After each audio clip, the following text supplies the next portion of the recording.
রাজশাহী ইউনিভার্সিটির স্টুডেন্ট আছে। এখন আমাদেরকে যে প্রোটেস্ট করতে সময়টা দিচ্ছে, এটা আমরা অত্যন্ত আন্তরিক থাকবো পুলিশ প্রশাসনের প্রতি, কারণ ওনারা আমাদেরকে সুযোগ দিচ্ছে। এখন আমরা যথেষ্ট পরিমাণ মানে আমাদের থেকে যা করছি আমাদের আগামীকালকের জন্য শক্তি সঞ্চ করে রাখতে হবে।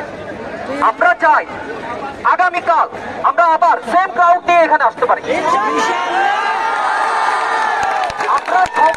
আমরা সময় অনলাইনে আপনাদেরকে জানিয়ে দিব, আপনারা জানবেন।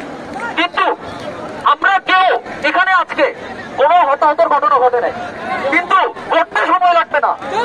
আমরা চাই আমরা আগামীকালকের জন্য বাঁচি, আমরা চাই আমরা আগামীকালকের জন্য আসতে পারি। তো আমি নরসিংদী বিশ্ববিদ্যালয় থেকে আপনাদেরকে বলছি, আপনারা যারা আমাদের ছাত্র ভাই, যারা আমাদের সহযোগিতা করেছেন জনতা, তারা আমাদেরকে আগামীকাল যতদিন আমাদের এই যে দাবি মানবে না ততদিন পর্যন্ত আপনারা আমাদের সাথে থাকবেন। প্রতিটা হত্যার বিচার চাই, এই বাংলাদেশ স্বৈরাচার মুক্ত হোক। আমি চাই এখন বোন, আমার ভাই, সবাই সন্ধ্যা হওয়ার আগে যার যার গন্তব্য, যারা দূর থেকে আসছেন তারা বাসায় ফিরে যান।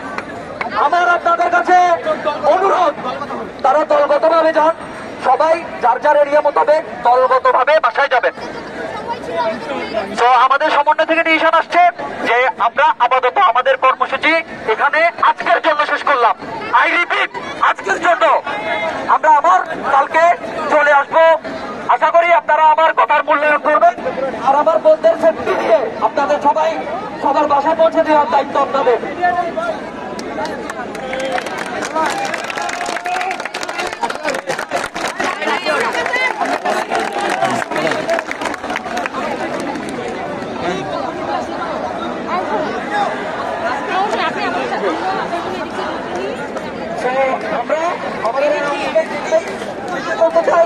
আজকে আমরা সবাই, আমার ভাই, আমার বোন, সবাই বাসায় ফিরে যাই, সবাই নিজের সুরক্ষা মোতাবেক বাসায় ফিরে যায়। প্লিজ মেয়েরা অবশ্যই গ্রুপ ওয়াইজ, যাদের এলাকা দূরে তারা সবাই গ্রুপ ওয়াইজ বাসায় ফিরে যাবেন।